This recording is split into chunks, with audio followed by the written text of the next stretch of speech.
Gue mau tanya, pernah gak sih kalian kepikiran pengen punya keluarga sederhana yang harmonis? Jujur, kalau gue sih, waktu kuliah gak pernah kepikiran sampai sejauh itu. Di sini gue mau share pengalaman hidup gue waktu kuliah sampai sekarang. Kenalin, nama gue Yoga. Ya gue akui nama gue emang pasaran. Lu bakalan bisa nemuin nama Yoga berceceran di mana-mana. Bisa gak sih request ganti nama? Nih gue siap kok buat tumpengannya. Waktu itu umur gue masih 19 tahun. Dan gue masih jadi perusak hubungan orang. Canda mulu, serius. Saat itu gue masih jadi mahasiswa baru di salah satu universitas swasta di Jakarta Selatan. Gue tuh tipikal mahasiswa yang kunang-kunang. Kuliah nangkring. Tapi kalau bete, ya gue langsung cabut aja.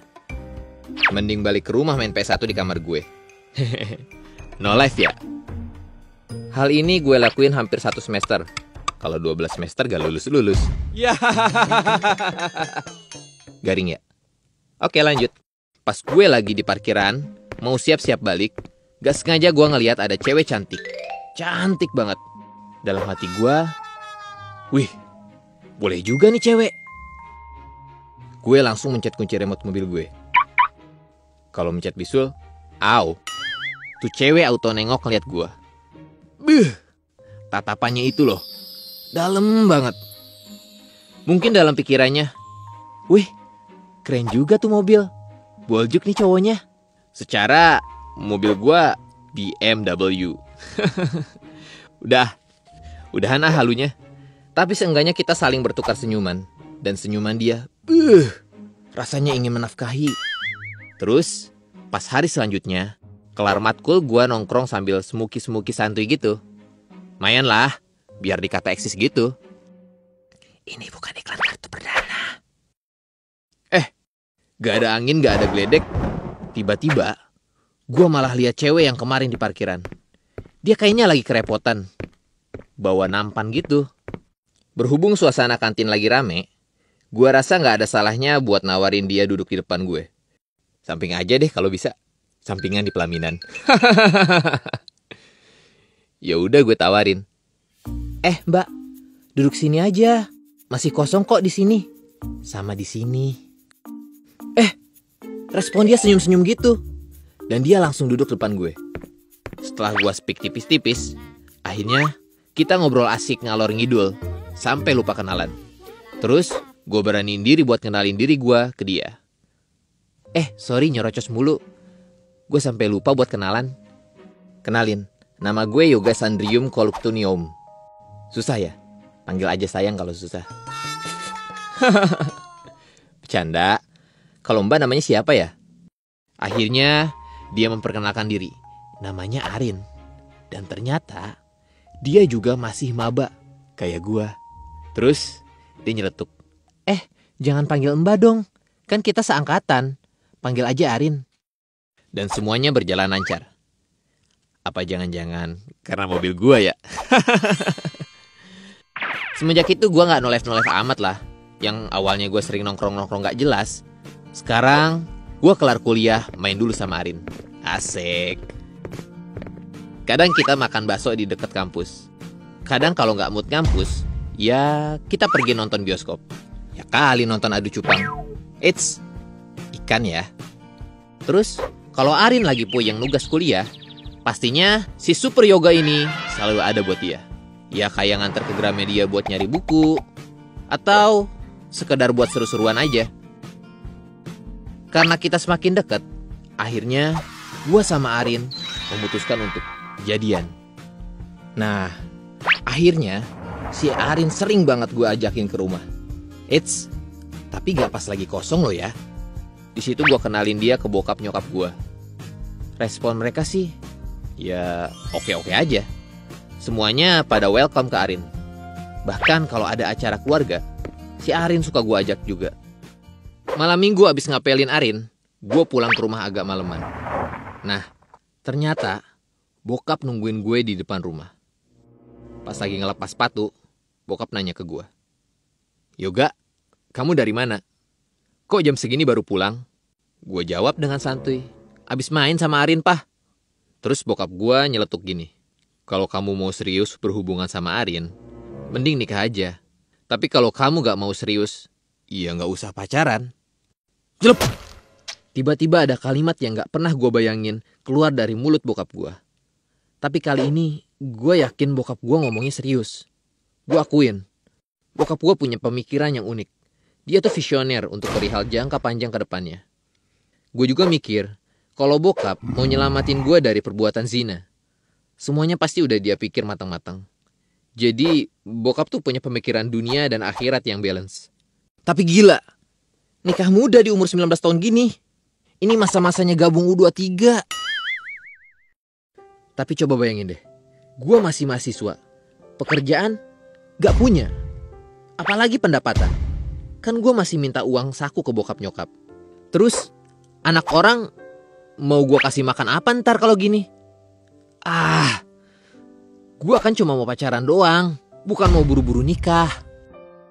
Semua perkataan bokap gue itu bikin gue kepikiran setengah mampus. Gue takut, gue bingung. Apalagi perihal ke depannya. Kalau gue nikah, keuangan keluarga gimana? Nah, semua keraguan dan ketakutan gue dijawab dengan santai sama bokap gue. Kamu itu gak usah takut nikah. Selama kamu masih kuliah sama Arin, kamu boleh tinggal di sini dulu. Dan pastinya papa akan kasih kamu uang jajan. Tapi kalau kamu mau tambahan, ya coba untuk cari tambahan sendiri. Gue berusaha menyembunyikan rahasia ini dari Arin. Gue gak mau dia shock dengan keinginan bokap gue. Dan ya jadi ribut. Gue gak mau. Tapi yang namanya cewek udah pasti intuisinya hebat. Makanya jangan main-main sama cewek.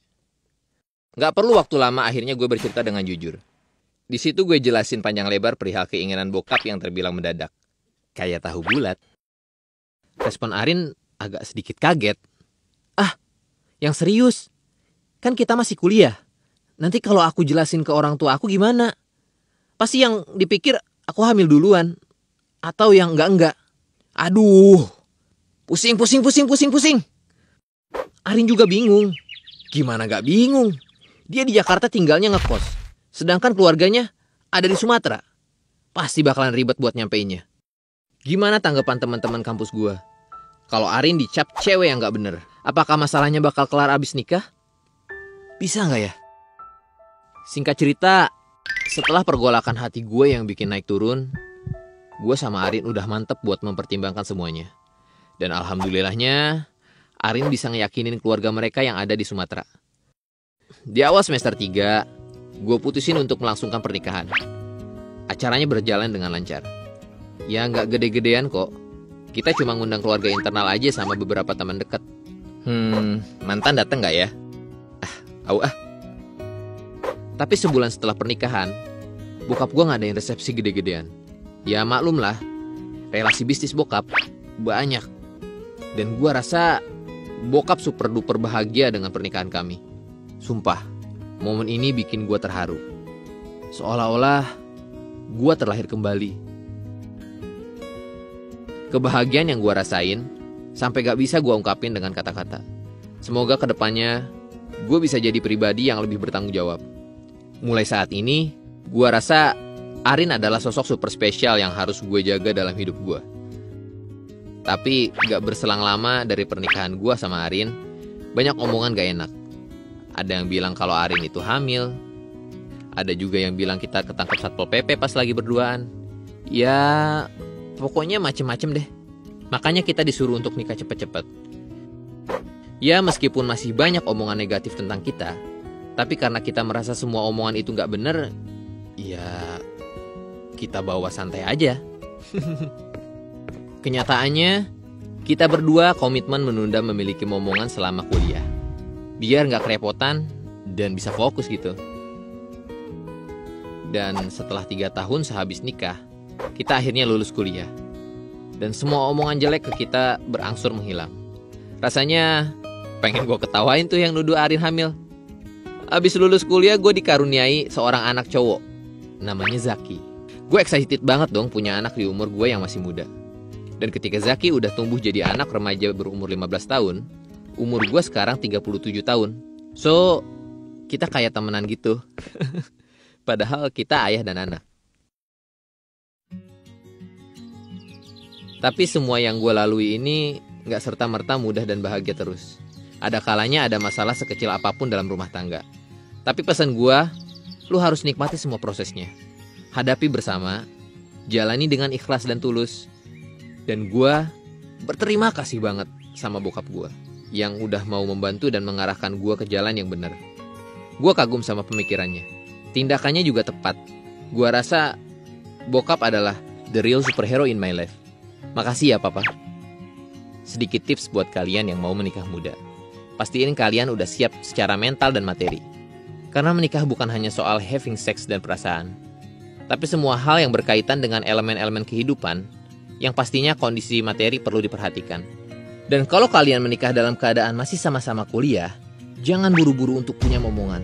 Tahan dulu, biar gak repot. Tapi, ini semua kembali ke diri kalian masing-masing ya. Karena setiap orang punya jalan cerita hidupnya masing-masing.